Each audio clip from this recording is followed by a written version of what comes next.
2 minutes pour comprendre. Aujourd'hui, on va passer très vite sur les méthodes de contraception. Je suis avec le docteur Marie-Laure Brival, vous êtes gynécologue, vous êtes l'auteur de mon guide gynéco pour les nuls. Les principales méthodes de contraception. Donc déjà, la contraception, c'est pour éviter l'arrivée d'une grossesse non souhaitée. Ben oui, c'est très important. Oui. Et qui dit que si on a des rapports sexuels, il faut une contraception si on ne le souhaite pas.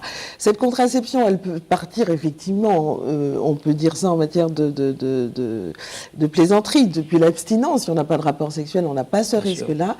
Et puis, d'utiliser des méthodes de contraception. Donc vous avez plusieurs méthodes de contraception, des méthodes barrières, c'est-à-dire par exemple le préservatif, le diaphragme, c'est-à-dire des méthodes qu'on va utiliser lors du rapport sexuel. On s'arrête 30 secondes parce que c'est en même temps une méthode de protection. Tout à fait. Hein, donc contraception, mais aussi protection.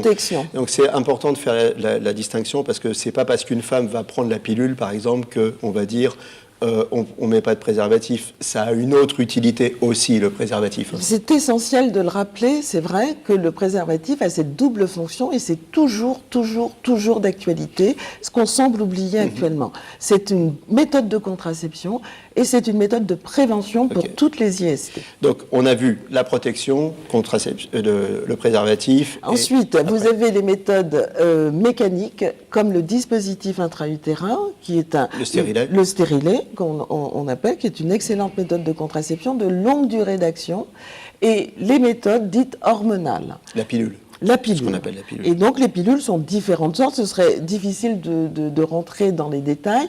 Et donc les modes d'action de ces contraceptions, c'est important de les rappeler. La pilule va bloquer l'ovulation et le dispositif intra-utérin va bloquer la rencontre entre un ovule et un spermatozoïde.